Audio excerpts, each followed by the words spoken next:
725 ang ating odometer.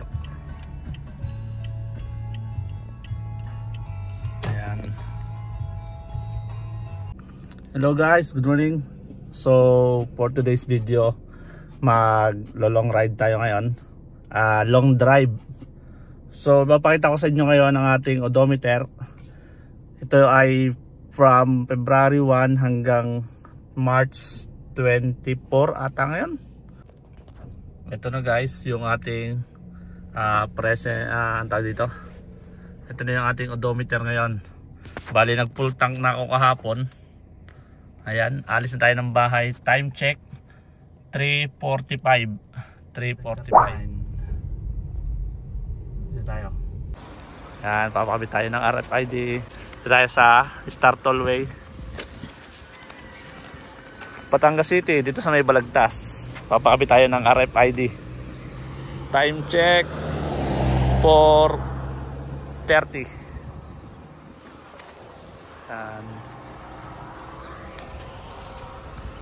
Ayan, ikakabit ng ating sensor.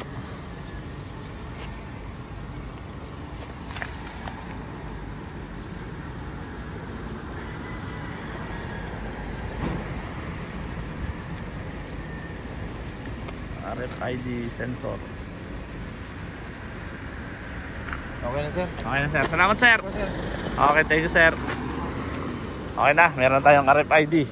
Thank you sir. Sir, thank you. Guys, so andito na tayo ngayon sa nag-exit na tayo ng Skyway Stage 3. Bali magpapakabit ulit tayo ng RFID. Dito na tayo, naka 849 kilometers na tayo from 730 kilometers. Almost 100 kilometers na yung natatakbo natin. Ayan, ito na yung ating odometer. Pakita mo odometer natin. Ayan. Ayan, odometer natin.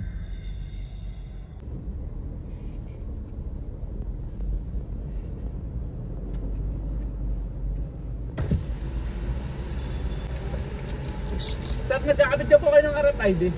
Doon sana sir, kung mahabang tingnan niya sa kabila. Doon sana? Sir, mamaya pagbalik ko, meron kaya doon sa kabilang dulo? May nagkakabit? Dito kayo sa unahan pa, meron pa doon pag nag-exit ako ng Bulacan. Meron sir, kanan. Sige, sige. Salamat sir. Okay guys, tayo nakapagpakabit ng RFID. Keep right pala yung, keep right. Okay lang.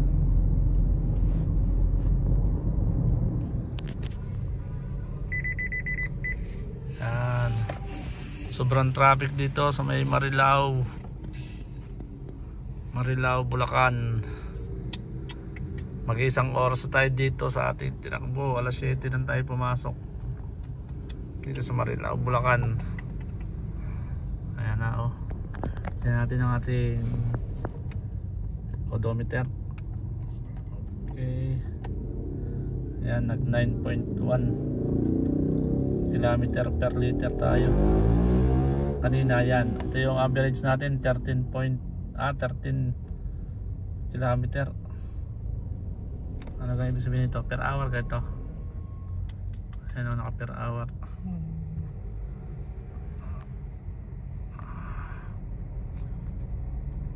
Mag-iisang oras na tayo dito sa traffic.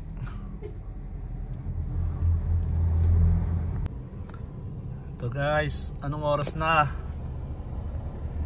9:24. Hindi pa tayo nakakarating sa ating pupuntahan. Sobrang traffic dito sa sa may San Jose del Monte. Galing kami ng Marilao. Oh, sobrang traffic. Ilang oras na? 7 AM kami nag-exit sa Marilao. Tapos San Jose del Monte, 2 hours na mahigit. Oh, ano? Ilang kilometro pa lang, wala pa sa sa 10 kilometers. 2 hours na yun. Nagtatatlong oras na. Ayan na. Ano na, Bulacan. Sobrang traffic. Siguro dahil may mga bisita iglesia, kaya matraffic. Sobrang traffic guys. Ayan guys, time check muna tayo. 1:20 ng hapon. Andito pa rin tayo sa San Jose del Monte. San Jose del Monte, Bulacan ata to. Tama. Yan. So kanina sobrang traffic papasok ng Marilao bago tayo makarating ng pupuntahan natin na simbahan. So almost 3 hours kaming nasa karsada sa loob ng 8 to 10 kilometers lang yon. Sobra 3 hours sa 8 to 10 kilometers. So hindi ko na na-compute yung gas consumption natin dahil nga sobrang haba ng traffic, sobrang tagal. So ito na muna yung ating odometer. Ito na guys, yan ang ating odometer. Yan, kanina pa to. Tapos yan, oras natin 1:20 ng hapon. Oh, vlogger. Ayan na guys. Update ko na lang ulit kayo mamaya kung ilang kilometers ang ating tingnan natin kung ilang liters, kung ilang kilometers per liter tayo. Ayan na, nag 8.9 average kilometer per liter. Yan, dahil galing kami sa traffic. Range 200 kilometers, 12 kilometers per hour. Yan ako ninang, dyan ako ninang. Kukunin lang kung ako. Yan na guys, hindi ko na makakompute kung paano to dahil napatigil tayo ng almost 3 hours sa traffic. Tapos yung aircon natin naka number 2, tapos yung temperature. Ito nilagay ko muna sa number 1, yung number 2 na ulit natin dahil alis na ulit tayo. Ito yung set ng ating thermostat. Siguro mamaya na lang ulit paglabas natin ng expressway. Dito pa rin tayo sa Bulacan. Kaya nagpuntang na tayo ulit. 807 ho. Ayan na guys, dito mura-mura ang gasolina dito. 58.4 lang ang unleaded. Ayan na, full tank na ulit tayo, automatic. Ayan guys, nakakabot tayo ng 100 km per hour dito sa Partin Lipa.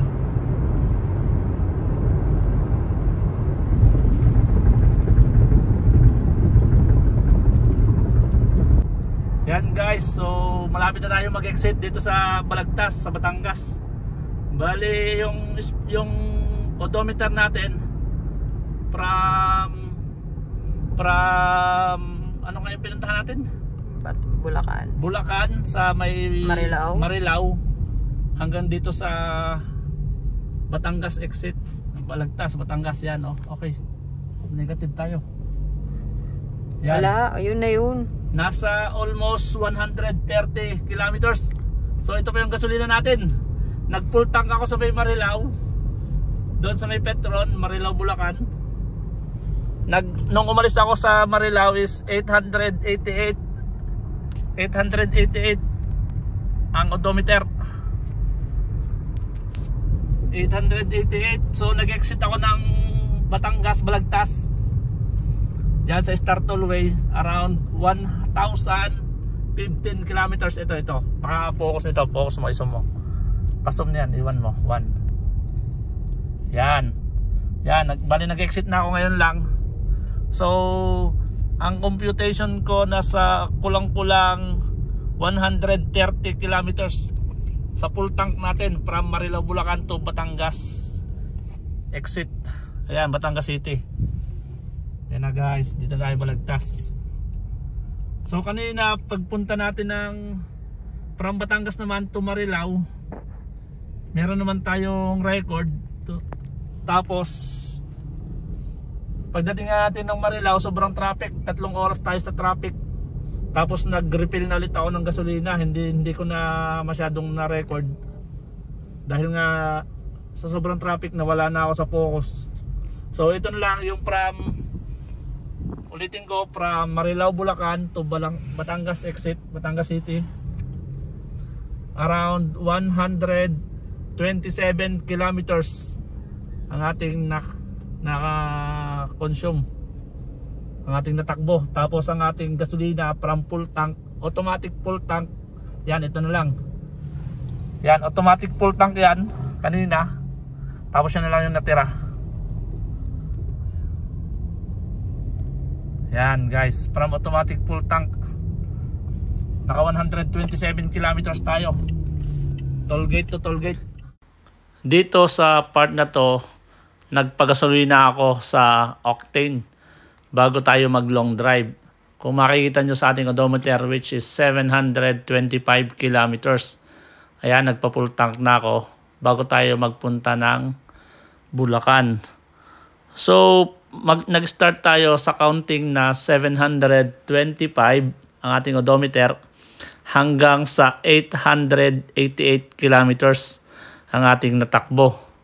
Pagdating ko ng 888 kilometers, nag-refill ulit tayo dito sa may Marilao, Bulacan. So from 888 kilometers minus 725 kilometers is equal to 163 kilometers.